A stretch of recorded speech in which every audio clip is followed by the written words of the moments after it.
About 2 weeks ago, Big Think posted a video titled The Fatal Flaw in Leftist American Politics, where Dr. Jordan Peterson is interviewed and he gives his opinion regarding the most pressing issues in American politics. I think the video is full of a lot of misinformation, and I'll try to outline exactly why this is the case.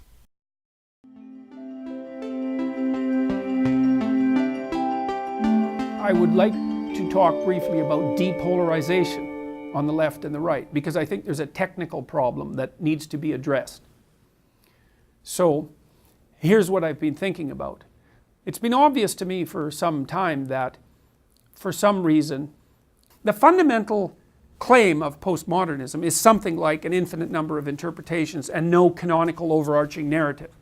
Okay, but the problem with that is, okay, now what? No narrative, no value structure that's canonical or overarching, so what the hell are you going to do with yourself? How are you going to orient yourself in the world? Well, the postmodernists have no answer to that.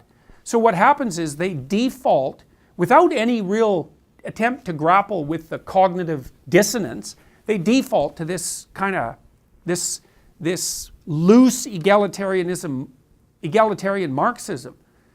And if they were concerned with coherence, that would be a problem. But since they're not concerned with coherence, it doesn't seem to be a problem. But the force that's driving the activism is mostly the Marxism rather than the postmodernism. It's more like an intellectual gloss to hide the fact that a discredited economic theory is being used to fuel an educational movement and to produce activists. But has Marxism been discredited? If Marxism is discredited, it would be fair to reason that a Marxist theoretical analysis would be a poor tool to use to account for the data and the facts that we see unfold on a daily basis. So, but there's no coherence to it. But I mean, like, it's not like I'm making this up, you know. Derrida himself regarded, and Foucault as well, they were barely repentant Marxists. They were part of the student revolutions in France in the 1960s. And what happened to them, essentially, and what happened to Jean-Paul Sartre for that matter, was that by the end of the 1960s, you couldn't be conscious and thinking and pro-Marxist. Here he is making claims that address the domain of political economy. Political economists understand that people are in constant interaction with their environment as societies function. We provide services, creating resources for one another, and we acquire our material necessities through labor. Political economists are concerned with understanding how politics impact our decisions of how to allocate resources as a society, along with exploring the implications for the decisions of resource allocation. In order to address these questions, there are three main schools of thought: mercantilism, liberalism, and Marxism. Mercantilists generally argue that the state influences the allocation of resources to pursue the goals of maintaining or expanding national power. Liberals tend to emphasize the role of autonomous individuals in market-based transactions in their analyses of understanding the economy. Many traditional forms of liberal political economic thought argue for a marginal role of the state in relation to the economy to discourage burdensome regulations to presumably liberate the market and the individuals that rely on it. Marxists argue that the most important decisions in society are made by large capitalist enterprises, which are supported by and mainly reflect the interests of a wealthy capitalist class. Now, there is a degree of utility to each of these three main theoretical approaches, depending on which aspect of the economy is the source of analytical focus and what you're trying to argue. If we wanted to look at international trade deals, for instance, it's clear that the interests of wealthy investors are paramount, and a Marxist analysis can coherently account for the empirical data that we see. Details regarding the proceedings in trade deals are usually withheld from the public in the preliminary stages. For example, during the negotiation stages of the Trans-Pacific Partnership, the Obama administration treated the details as classified, exercising executive privilege to withhold the information from members of Congress and utilize fast-track actions, leaving the public in the dark about a trade deal that has substantial implications for civic livelihood. Regarding economic trade deals in a supposedly free society with a democracy like the US, the concept of democracy isn't applied to the economy if you aren't a wealthy investor. Or perhaps we could look at the water crisis in Flint, Michigan. The people in Flint haven't had access to clean water, aside from generous outside donations, since April of 2014. And recently, there was a public hearing regarding a commission to allow Nestle Corporation to use the White Pine Springs to privatize the water and sell it to residents. Over 80,000 public comments were made in opposition, and 75 comments were in favor. The commission voted in favor of Nestle. This story really is remarkable, and I would encourage anyone to read up on it. I'll provide all the links in the description. So to look at these behavioral facts that are available to us involving the interactions between the state and private sectors of wealth, and to get the takeaway that Marxism is obviously discredited, which through inference would mean that a Marxist theoretical analysis has no explanatory power, is just, frankly, disingenuous. But according to Peterson, Marxism is widely discredited. In fact, there are actually many iterations of Marxist thought that can be used to provide a plausible analysis of the interactions between the state and the economy. But it really would be tedious to explore these areas and attempt to cover everything in this video, as I would surely leave out important details somewhere. So I guess you'll just have to take my word for it. Or you could seek out the work of other prominent, living, breathing Marxists. So, on the right, I think we've identified markers for people who've gone too far in their ideological presuppositions. And it looks to me like the marker we've identified is racial superiority. And I think we've known that probably since the end of World War II, but we saw a pretty good example of it in the 1960s with William Buckley. Because Buckley, when he put out his conservative magazine, the David Duke types kind of attached themselves to it. And he said, no, here's the boundary. You guys are on the wrong side of the boundary. I'm not with you. And Ben Shapiro recently did this, for example, as well, in the aftermath of the Charlottesville incident. So what's interesting is that on the conservative side of the spectrum, we've figured out how to box in the radicals and say, no, you're outside the domain of acceptable opinion. Now, here's the issue. We know that things can go too far on the right. And we know that things can go too far on the left. But we don't know what the markers are for going too far on the left. And I would say that it's ethically incumbent on those who are liberal or left-leaning to identify the markers of pathological extremism on the left and to distinguish themselves from the people who hold those pathological viewpoints. And I don't see that that's being done. And I think that's a colossal ethical failure, and it may doom the liberal left project. Like, the lefties have their point. They're driven fundamentally by a horror of inequality and the catastrophes that inequality produces. And fair enough, because inequality is a massive social force, and it can produce catastrophic consequences. So to be concerned about that politically is reasonable.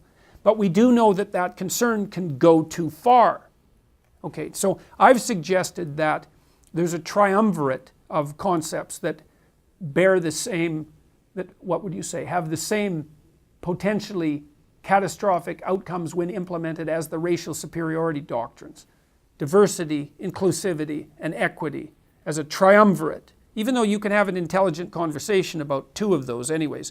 But I would say that of the three, equity is the most unacceptable. The doctrine of equality of outcome. And it seems to me that that's where people who are thoughtful on the left should draw the line. Say, no, equality of opportunity, not only fair enough, but laudable. But equality of outcome, it's like, nope, you've crossed the line. I strongly agree with these claims. Equality of opportunity is a laudable goal, and mandating equality of outcome is antithetical to the competitive drives within us. But the problem is we don't have equality of opportunity. Some people have a much greater opportunity of achieving upper social mobility, while people of other various identities are punished in the society they live in due to the mere arbitrary chance of being born as they are. Now here I'll specify the context within the parameters of the US because, well, that's what I'm the most familiar with. Transgender people are a marginalized group that are oppressed in society. A meta-analysis retrieved from the Williams Institute at the UCLA School of Law found a lifetime prevalence between 31.3 and 50% for intimate partner violence among transgender people. 3 studies reported lifetime prevalence of intimate partner violence and sexual assault among transgender people as between 25% and 47%. This isn't even something that can be attributed to cognitive dysfunction or the distress that comes from gender dysphoria if you're inclined to go down that route. No, this is other people committing violence and sexual assault on trans people. You'd be really hard-pressed to argue that they already have equality of opportunity in society. And in addition, people of color are much more likely to live near polluters and breathe polluted air. This is a phenomenon known as environmental racism, where industrial factories treat minority neighborhoods as trash cans by polluting their natural resources in the environment. This leads to a host of biological problems that serve as an impediment to succeeding in society. We're not going there with you. Now, maybe that's wrong. Maybe it's not equity. That's my candidate for it. But it is definitely the case that you can go too far on the left, and it's definitely the case that we don't know where to draw the line, and that's a big problem. Well, an example of equality of outcome is attempts being made now to implement the legislative necessity to eliminate the gender pay gap. So the political goal to eliminate the gender pay gap is an example of legislative overreach to mandate equity? That's his claim. The way that he is portraying this issue is misleading by way of his hyperbolic presentation and in terms of the incongruity between what he is claiming and what researchers in the field say measures to eliminate the pay gap would entail. Claudia Golden is an economist at Harvard who has studied this issue. She uses a more scrupulous methodology to compare equitable work between men and women. Here's what she has to say on the matter. Always remember that if you go into a project knowing the answer, why are you doing it? What we do in research really is detective work. That's what makes it so exciting. That's why I became an academic. I became an academic because when I was at Cornell, I saw the likes of Walter Lefebvre and Fred Kahn, who were 2 of my mentors here, and I said, I want to be them because they do great detective work. So the solution that I will tell you about does not have to involve government intervention, and it does not have to improve women's bargaining skills and their desire to compete. It doesn't have to improve their ability at math because, in fact, they're really good at math. And, in fact, men do not have to become more responsible in the home, although that wouldn't hurt. But the answer is that it must involve changes in the labor market, in particular how jobs are structured and remunerated to enhance what I'm going to call temporal flexibility. That's sort of the allocation of time over time, okay? And it must involve a decrease in the cost to firms of substituting the hours of one worker for another. This is not something that's going to be legislated away. That's a good example. I mean, you think, well, no, that's not, like, there's nothing pathological about that. It's like, oh, yes, there is. You have to set up a bureaucratic inquisition to ensure that that's the case. It's like, it's not good. And that's actually a relatively, like, of all the things that you could push for with regards to equality of outcome, that's rather simple and definable. It's not even murky. Once it starts to get murky, it's just complex beyond any rectification. You cannot win if you play identity politics. There's a bunch of reasons. Like, here's one. Let's push for equality of outcome. All right? Who measures it? That's a big problem. It's not a little problem. It's not like we'll figure that out later. Oh, no, no, no. Oh, hell no. The measurement problem is paramount. So you don't solve that, you don't solve the problem at all. Who measures it? A bureaucracy. Okay, which bureaucracy? Well, a large one that has its fingers everywhere. Okay, that's problem number one. And it's staffed by exactly the sort of people that you don't want to staff it, by the way. I love how he just asserts that with such confidence. Next problem. Which identities? That's the intersectional problem, right? The radical leftists have already hit the problem of intersectionality. It's like, well, we've got race and gender, let's say. Well, okay, what about the intersection between race and gender? That's a multiplicative intersection, right? So you might start with 3 racial categories and 2 gender categories, but you end up with 6 intersectional categories, and then you're just getting started. How many genders? Hypothetically, there's an infinite number. What about racial groupings? You're going to include ethnicity? You want to add class to that? You want to add socioeconomic class? How about attractiveness? And every time you add another category to the singular entities, you increase the multiplicative entities in a multiplicative fashion. What are you going to do? You're going to equate across all those categories? Really? And across what dimensions? What are the dimensions of equality that you want to establish? Well, this is the question, and it's a very complicated one. Ideally, it would be equal pay for equal work. Women are making 89 to 91% of the pay that men make for the same work when they have the same qualifications. And this is what you get from a more refined methodology that accounts for relevant variables. And job selection only accounts for 25% of the pay gap in aggregate. In an article posted in the Milken Institute Review, Golden outlines how the solution does not have to involve government intervention, and it does not depend on the improvement of women's bargaining skills or heightening will to compete.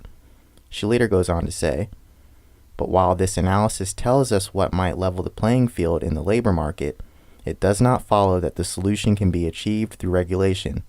Actually, it suggests the opposite. Putting this another way, the gender earnings gap would not be reduced much if women were distributed among occupations in exactly the same proportions as men. She argues for eliminating the pay gap through normalizing more flexible hours in the workforce and by creating linear pay compensation relative to the hours worked. Companies should not have the incentive to penalize employees for working less hours. At least this is the approach that she is willing to advocate. This is far removed from the hegemonic bureaucracy with its hands everywhere that Peterson previously mentioned. So in conclusion, I think that Dr. Peterson overlooks the role that systemic factors of inequality play in preventing people of various identity groups from having equality of opportunity. Instead, he portrays these galvanized social activists as people who have acquired their motivation from a form of ideological possession, and falsely asserts that Marxism is a discredited school of thought in analyzing our political economy. But yes, I do still think there's value to much of the psychological material and self-help content that he makes. I just wish he'd spend as much time in the media talking about Jungian psychology as he does spreading his political misinformation. If you've made it this far and tolerated my incredibly monotone voice and novice video editing skills, I'd like to thank you for watching the video. If you like the video, please be sure to let me know by hitting the like button, leaving a comment, or perhaps even sharing it. Most importantly, be sure to subscribe so that you can be notified when new videos are posted. I plan to make plenty of videos similar to this, responding to pervasive misinformation that's circulating. I'll also make content exploring fascinating sociological topics that are relevant today, at some point. So, until the next time.